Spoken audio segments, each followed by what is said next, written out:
Pelo terceiro ano consecutivo, a Fundação Fernando Henrique Cardoso aproveita o Dia da Democracia, 15 de setembro, e dedica uma semana inteira a esse tema. Por que esse tema é um tema importante para nós? Eu vou lembrar aqui uma frase, que é uma frase do presidente Fernando Henrique Cardoso, que disse certa vez que a democracia é a causa da minha geração, dizia ele. Acho que é também das gerações que vieram depois do presidente Fernando Henrique Cardoso. Acho que a história mostra que a democracia tem imperfeições, mas a democracia tem grandes vantagens. Ela é um regime que permite a correção dessas imperfeições através do debate livre de ideias e de decisões que respeitam a regra da maioria e o direito das minorias de contestarem essas decisões. É como uma espécie de obra em aberto que tem regras para que ela possa ser escrita a várias mãos. Então é um dia que merece ser comemorado. Essa comemoração não é uma simples celebração, é uma análise também, é uma ocasião para que nós da Fundação Fernando Henrique Cardoso ofereçamos materiais, vídeos, textos que permitam às pessoas, propiciem às pessoas uma reflexão sobre os rumos da democracia, o estado da democracia no mundo, na América Latina, no Brasil. Desta vez, nós estruturamos esse material que nós vamos passar a apresentar nessa semana em 3 capítulos. O primeiro capítulo, por assim dizer, ele se dedica a analisar casos em que se notam retrocessos em países que se tornaram democracias no período mais recente e, em vez de avançarem, parece que estão retrocedendo. Não são fenômenos puramente isolados, um país aqui, outro ali.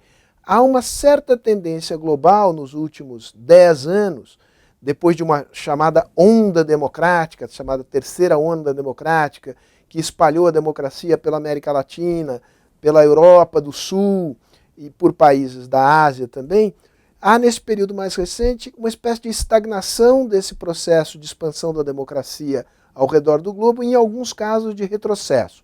É um retrocesso curioso porque não é um retrocesso escancarado. Em muitos países as formas democráticas são de alguma maneira preservadas, sobretudo a eleição direta para a presidência da República. Mas a democracia não é só voto, e muito menos voto apenas para a presidência da República.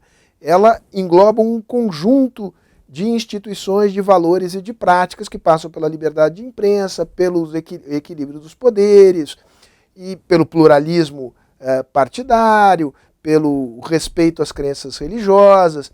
E nota-se em alguns casos que, embora as eleições continuem a ocorrer, nessas várias outras dimensões essenciais da democracia tem havido retrocesso. Então nós falaremos aqui sobre o caso da Rússia, sobre o caso da Turquia, que é um caso que tem chamado muito a atenção da imprensa internacional, porque a Turquia até recentemente foi vista como um exemplo da possibilidade de conciliar uma população de maioria islâmica liderada por um partido islâmico, por um líder islâmico, mas ainda assim dentro dos moldes democráticos. A Turquia parecia claramente caminhar nessa direção e agora parece que tomou um desvio em outra direção, embora ainda este seja um processo em aberto. Além desses casos de retrocesso, nós vamos falar também sobre os desafios à democracia que hoje defrontam aqueles países onde a democracia está consolidada há mais tempo, para mostrar que a democracia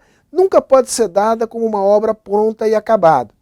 É o que se nota, por exemplo, na Europa, em que, sob a pressão de ondas migratórias que vêm do Oriente Médio e do norte da África, tem havido um ressurgimento dos nacionalismos sob a forma mais xenófoba e autoritária. Também do outro lado do Atlântico, surgiu na eleição americana, um dos berços da democracia representativa, uma figura como Donald Trump, que tem características autoritárias muito salientes.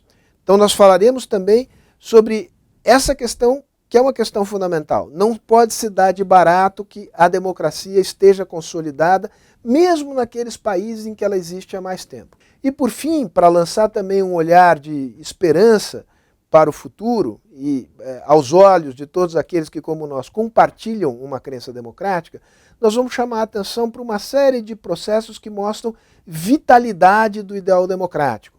Ou seja, a capacidade que cidadãos, governos, partidos e sociedades têm de reinventar a democracia para solucionar os seus problemas.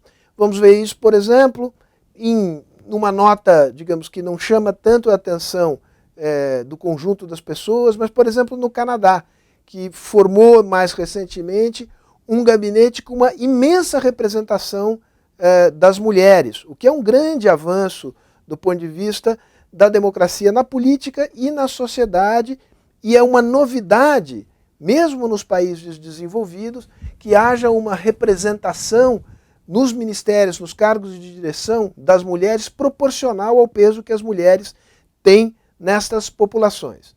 Além disso, vamos chamar a atenção para um exemplo aqui ao nosso lado, na Colômbia, que viveu durante 50 anos uma guerra civil que provocou a morte de 200 mil pessoas e fez com que se deslocassem das suas regiões de moradia mais de 6 milhões de pessoas, como se fossem refugiados internos.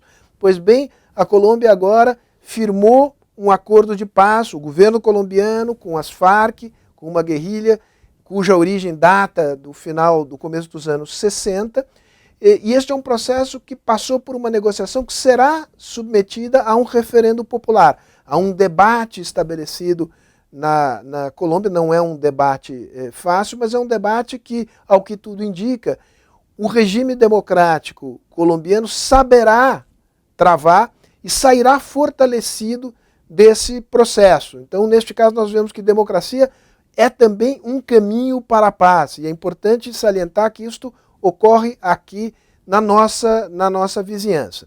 Isso apenas para dar uma espécie de aperitivo para vocês. Eu espero que ao longo dessa semana vocês possam aproveitar os conteúdos que nós vamos publicar na internet neste terceiro ano consecutivo em que comemoramos o Dia da Democracia, fazendo uma semana da democracia nas mídias sociais da Fundação Fernando Henrique Cardoso.